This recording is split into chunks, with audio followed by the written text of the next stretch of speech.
Assalamualaikum warahmatullahi wabarakatuh.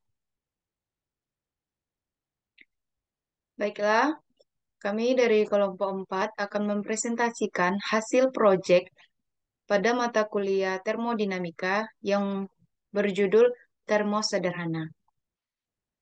Kami dari kelompok 4 yang beranggotakan 3 orang, yaitu Ayu Apriani Zebua dengan NIM 210330007, Dina Olivia dengan NIM 210330010, dan Elia Rismayanti dengan NIM 210330011.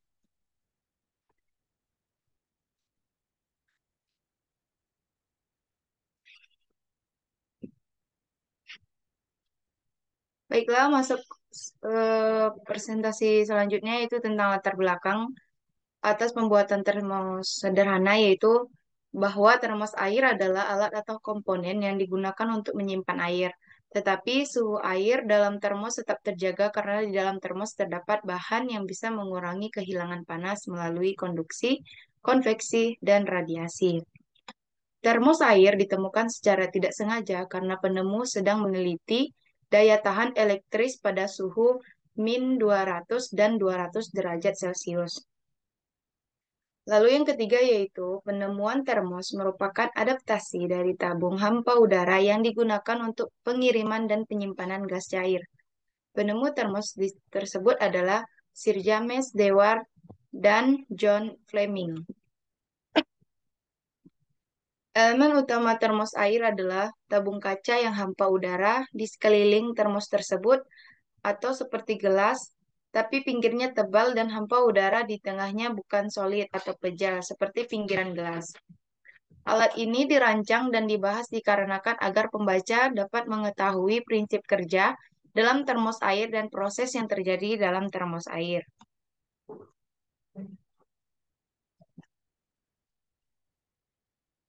Adapun rumusan masalah dari makalah ini, yang pertama yaitu bagaimana prinsip kerja pada termos. Kedua, bagaimana penerapan hukum satu termodinamika pada prinsip kerja termos air. Ketiga, bagaimana prinsip kerja pada termos. Yang keempat, bagaimana penerapan hukum satu termodinamika pada prinsip kerja termos air.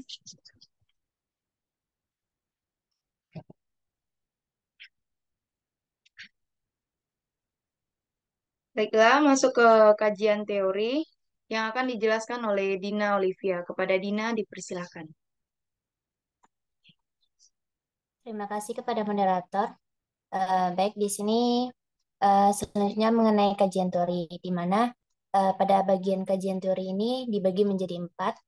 Yang pertama itu ada teori dasar, yang kedua bagian-bagian yang terdapat pada termos, yang ketiga prinsip kerja dari termos air, yang keempat ada penerapan hukum termodinamika 1 dalam prinsip kerja termos air.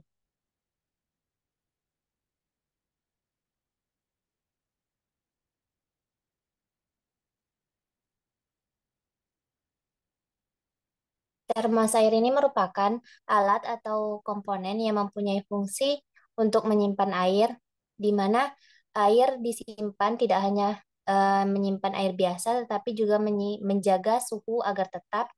Contohnya, bila diisi air panas, maka suhu air dalam termos akan tetap panas karena panasnya tidak bisa merambat pada dinding termos.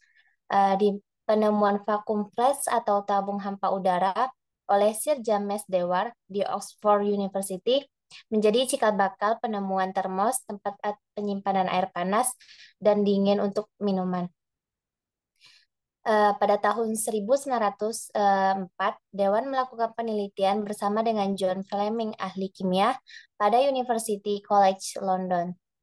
Pada saat mengerjakan proyek tersebut, secara tidak sengaja ia menemukan tabung hampa udara, di mana tabung ini akan menggantikan bejana yang selama ini terbuat dari kaca.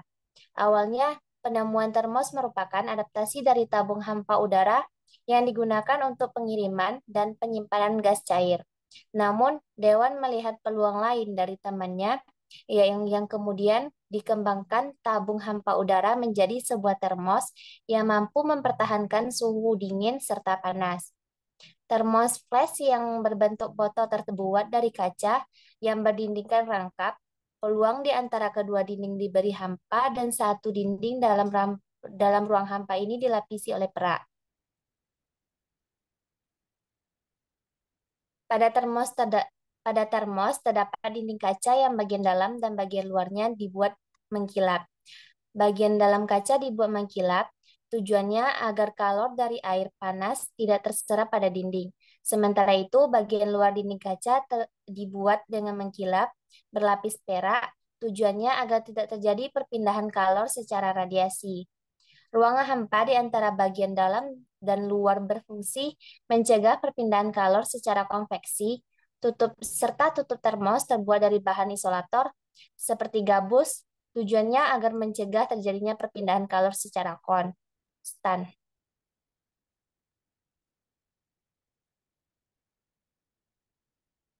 Selanjutnya, bagian-bagian yang terdapat pada termos.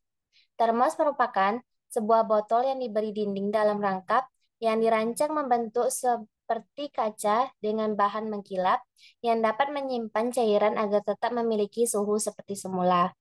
Adapun bagian-bagian yang terdapat pada termos yang dapat dilihat pada gambar. Yang pertama itu ada tutup sumbat termos, di mana tutup sumbat termos ini berfungsi untuk mencegah perpindahan kalor secara konduksi. Yang kedua ada dinding dalam kaca, fungsinya mencegah perpindahan kalor dari air panas agar tidak diserap oleh dinding. Yang ketiga itu ada dinding luar kaca, fungsinya untuk mencegah perpindahan kalor secara radiasi. Yang keempat, ada ruang hampa udara atau vakum. Fungsinya sebagai membatasi kemungkinan panas hilang dari dalam atau masuk ke dalam termos dengan konveksi. Yang kelima, ada dinding pelindung kaca. Fungsinya yaitu sebagai isolator antara tabung kaca dengan udara sekitar. Dan yang terakhir ada karet penahan kaca. Fungsinya sebagai menjaga posisi botol atau kaca tetap di tempatnya.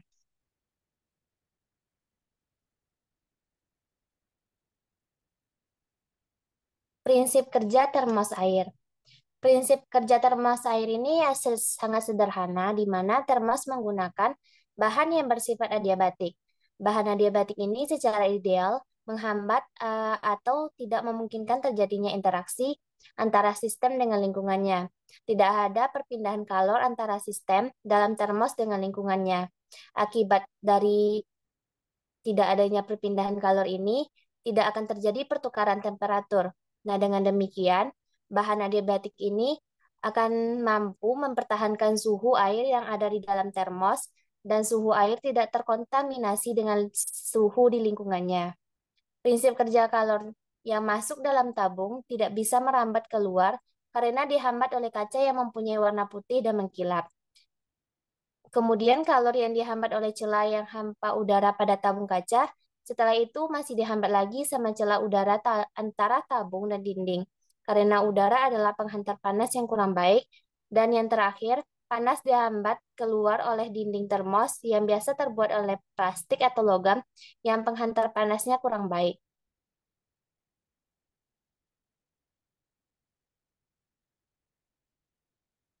Dengan demikian, prinsip kerja termos ini adalah sebagai isolator atau pencegah perpindahannya panas dari air ke udara luar.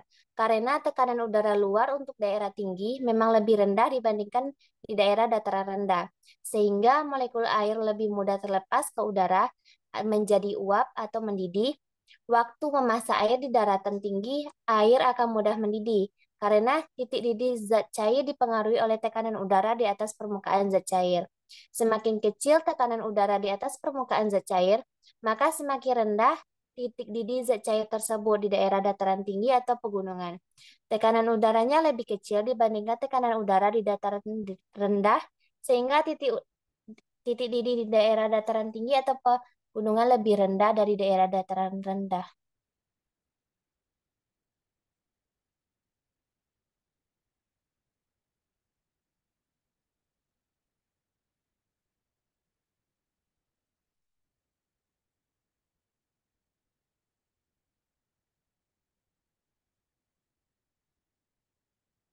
Adapun penerapan hukum satu termodinamika dalam prinsip kerja termosair.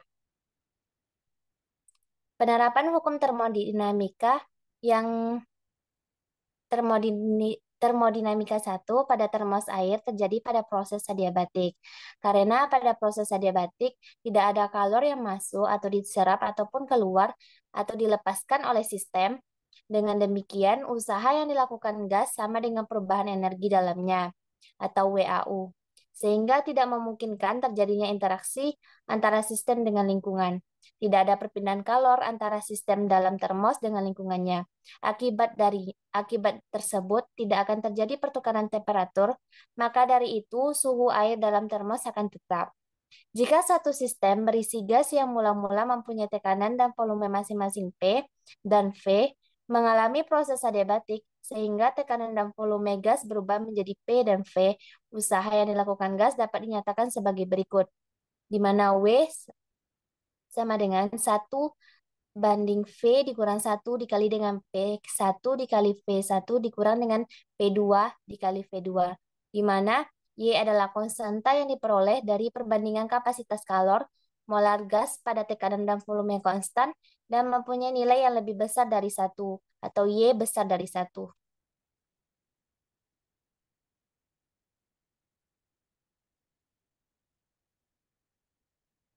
Hanya itu yang dapat saya sampaikan.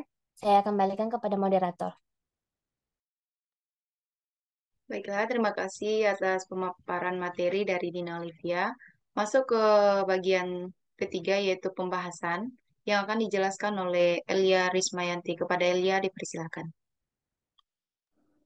Baik, terima kasih kepada moderator. Baiklah, di sini saya akan menjelaskan bagian dari pembahasan, di mana bagian dari pembahasan yaitu ada alat dan bahan pembuatan termos, langkah-langkah kerja pembuatan termos, serta gambar alat termos sederhana yang kami buat.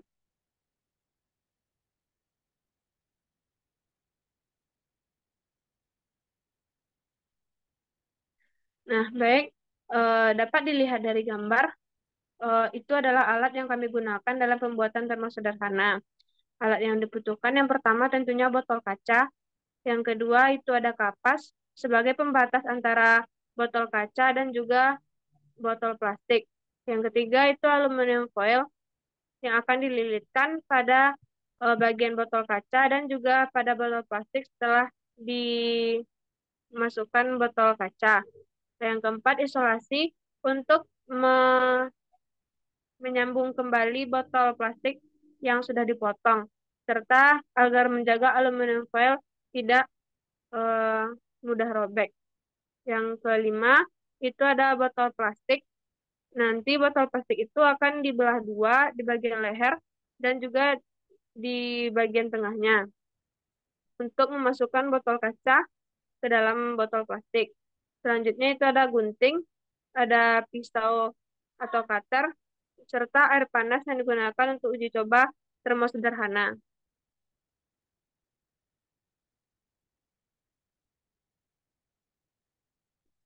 Nah, berikut adalah langkah kerja pembuatan dari termos sederhana.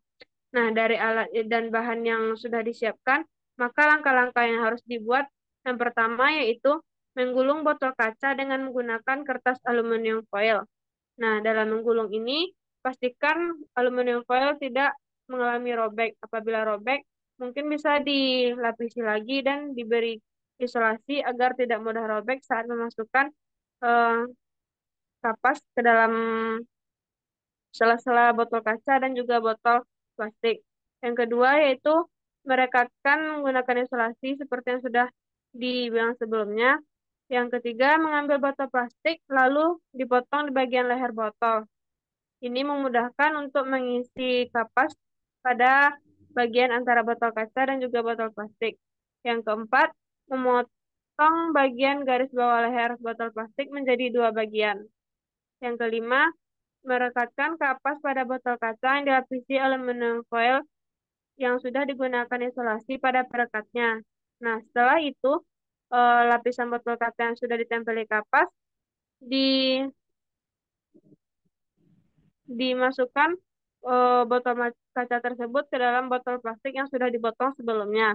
Lalu disatukan antara botol plastik yang bagian atas dan juga bawahnya, lalu didekatkan menggunakan isolasi. Nah, langkah terakhir yaitu menggulung kembali botol plastik menggunakan aluminium foil serta lekatkan kembali agar tidak mudah copot.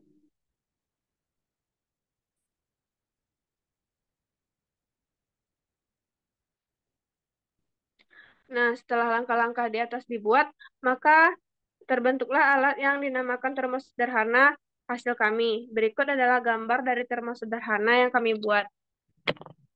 Nah, berikut adalah eh, hasil yang kami buat. Nah, dari hasil yang kami buat, kami sudah melakukan uji coba dengan mengisi air panas pada termos sederhana yang sudah dibuat. Nah, dalam termos sederhana ini, air panas dapat bertahan 3 hingga 4 jam. Karena ini merupakan termos sederhana, jadi tidak bisa menampung, eh, tidak bisa menahan air panas dalam jangka waktu yang cukup lama seperti termos-termos yang dijual di daerah pasaran menggunakan bahan-bahan logam dan bahan-bahan lainnya. Lanjut.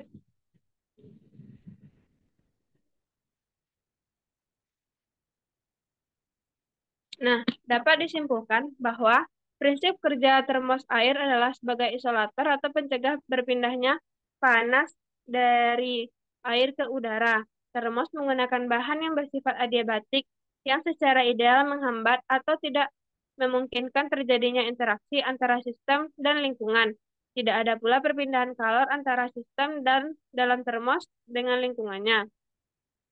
Hukum yang berhubungan dengan prinsip kerja termos air termos air adalah hukum hukum yang pertama yaitu proses adiabatik. Karena pada proses adiabatik tidak ada kalor yang masuk atau diserap ataupun keluar yang dilepaskan oleh sistem. Dengan demikian, usaha yang dilakukan gas sama dengan perubahan energi dalamnya, di mana W kurang KO. Sehingga tidak memungkinkan terjadinya interaksi antara sistem dan lingkungannya. Tidak ada perpindahan kalor antara sistem dalam termos dengan lingkungannya. Suhu di dalam termos tetap terjaga karena hampa udara menghambat perambatan panas melalui udara dan panas air tidak bisa merambat keluar baik secara konveksi maupun konduksi. Nah, alat yang kami rancang ini memiliki daya tahan panas selama 3 sampai 4 jam.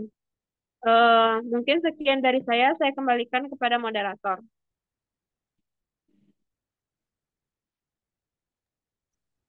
Terima kasih kepada Elia Rismayanti atas pemaparan materi yang ketiga. Baiklah, masuk pada presentasi terakhir yaitu bagian saran, di mana kami sebagai penulis sangat mengharapkan untuk kedepannya makin banyak ditemukan alat-alat yang berguna bagi kehidupan sehari-hari manusia yang memakai konsep-konsep fisika, khususnya pada konsep termodinamika. Kami juga sebagai penulis tentunya masih menyadari jika masalah ini masih terdapat banyak kesalahan dan jauh dari kesempurnaan. Untuk itu, eh, ini dikarenakan masih minimnya pengetahuan dari kami. Maka kritik dan saran yang membangun dari para pembaca sangat kami harapkan sebagai bahan evaluasi untuk kedepannya. Baiklah, sekian saja presentasi tentang proyek termodinamika yang berjudul Termos Sederhana dari kelompok kami. Mohon maaf jika ada kesalahan dalam penyampaian. Sekian dan terima kasih. Wassalamualaikum warahmatullahi wabarakatuh. Waalaikumsalam warahmatullahi wabarakatuh.